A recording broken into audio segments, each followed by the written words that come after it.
नमस्कार मित्रांनो, स्वागत आहे तुमच्या या व्हिडिओमध्ये। तर आज आपण पाहणार आहोत एसएससी जीडी मार्फत जी भरती आलेले जवळपास 39,000 पेक्षा जास्त जागा आलेले, याच्यासाठी अभ्यासक्रम काय असणार आहे, परीक्षा मराठीतून होईल का, कोणते कोणते घटक असणार आहेत, कोणते घटक किती मार्क्सला विचारले जाणार आहेत, या सर्वांविषयी माहिती आपण आजच्या या व्हिडिओमध्ये जे आहे तर ते पाहणार आहोत। तर आता आपण व्हिडिओला सुरुवात करूया। बघा, परीक्षा मराठीतून होणार आहे का? हो, ही परीक्षा मराठीतून होणार आहे।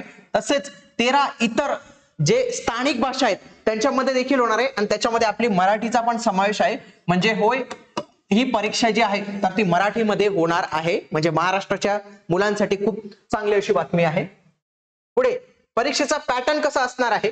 परीक्षेमध्ये एकूण 80 प्रश्न असतील 160 गुणांसाठी आणि तुमचा कट ऑफ या 160 गुणांवरच ठरवला जाणार आहे। तुम्हाला याच्यासाठी 60 मिनिटे म्हणजे 1 तास असणार आहे। हे सर्व प्रश्न ऑब्जेक्टिव्ह टाइप असणार आहे। प्रत्येक प्रश्नांसाठी 2 गुण असतील। तसेच जर तुम्ही प्रश्न चुकले तर तुमची 0.25 गुण हे गुण देखील जे आहे तर ते वजा करण्यात येतील, हे इथं तुम्ही लक्षात ठेवा। पुढचं, आता याच्यामध्ये 4 विषय असणार आहेत। पहिला आहे सामान्य बुद्धिमत्ता आणि तर्कशक्ती, याला तुम्ही म्हणू शकता तुमचा रिझनिंगचा विषय। 20 प्रश्न येतील 40 गुणांसाठी। पुढे जीएस चा प्रश्न आहे, जीएस चे 20 प्रश्न 40 गुणांसाठी। तसेच गणित येणार आहे तुम्हाला, याच्यामध्ये 20 प्रश्न 40 गुणांसाठी आणि इंग्रजी किंवा हिंदी या दोघांपैकी एक भाषा तुम्हाला सिलेक्ट करायची, त्याच्यावर प्रश्न येतील। आता तुम्ही हिंदी पण करू शकतात आणि इंग्रजी पण करू शकतात। ज्या मुलांचा इंग्रजीमध्ये अभ्यास झालेला आहे तर त्यांनी इंग्रजी सिलेक्ट करा। तर 20 प्रश्न येतील असे 40। तर बघा, 80 प्रश्न 160 गुणांसाठी आणि तुमचा कट ऑफ हा 160 वर जो आहे तर तो ठरवला जाणार आहे। तर कोणकोणते घटक कोणकोणत्या विषयात असणार आहे ते पाहणार आहोत। बघा, सगळ्यात आधी जनरल इंटेलिजन्स आणि रिझनिंग जो पाहिलं त्याच्यावर किती प्रश्न रे? 20 प्रश्न या घटकावर येणार आहेत। काय काय आहेत पाहूया।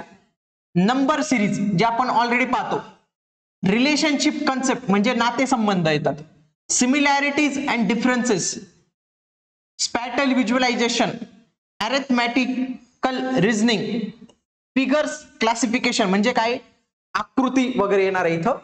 त्याच्यानंतर analogies, non verbal series, visual memory, discrimination, observation, coding decoding. तर अशा पद्धतीने ज्या तुम्ही रिझनिंगचा आतापर्यंत अभ्यास केलेला आहे तोच अभ्यास करायचा आहे। फक्त तुम्हाला जीडीचे जे मागचे प्रश्न आहेत तर ते थोडेसे सोडवावे लागतील।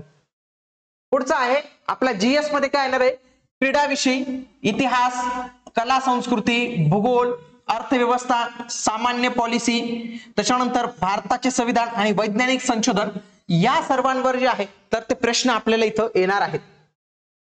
पुढचं मॅथमॅटिक्स मध्ये काय येणार आहे? नंबर सिस्टीम जी आपण ऑलरेडी अभ्यासलेली असते, सरासरी, ऍव्हरेज, सरासरी, इंटरेस्ट, व्याज, नफा तोटा, सूट डिस्काउंट, त्याच्यानंतर time and distance, ratio proportion, percentage. बघा, याच्यापैकी खूप साऱ्या गोष्टी आपल्या ऑलरेडी झालेल्या आहेत, फक्त आपल्याला काही गोष्टी अभ्यासाच्या, जसं की decimal and fractions and relationship between numbers, fundamental arithmetic operations. तर असे जे काही 2-3 टॉपिक आहेत तर तेच आपल्याला थोडेसे एक्स्ट्रा याच्यात करायचे, बाकी जास्त काही करायची गरज नाही। इंग्रजीचा सिलेबस पाहिला तर तो आपल्या बाकीच्या परीक्षांसारखाच असतो। बघा, स्पॉट द एरर म्हणजे चुकीचं ओळखा, फिल इन द ब्लँक्स गाळलेल्या जागा भरा, समानार्थी शब्द, विरुद्धार्थी शब्द, सारखे उच्चार असणारे शब्द, त्याच्यानंतर स्पेलिंग, इडियम अँड फ्रेजेस हे पण माहिती आहे, वन वर्ड सबस्टिट्यूशन हे पण आपलं झालेलं आहे, cloze test, improvement of sentences, active voice passive voice, direct indirect sentence, shuffling of sentences, shuffling of sentences in a passage.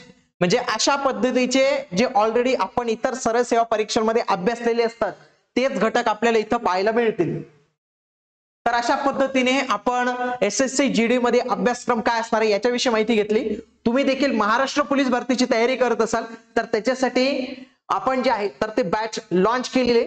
तर या बॅचला ऍडमिशन घेण्यासाठी तुम्ही या दिलेल्या नंबरवर संपर्क साधा। तसेच डिस्क्रिप्शन मध्ये ऍपची लिंक दिलेली आहे, तिथून देखील तुम्ही ऍप जे आहे डाउनलोड करून घ्या आणि ही या बॅचला जे आहे तुम्ही जॉईन करू शकता।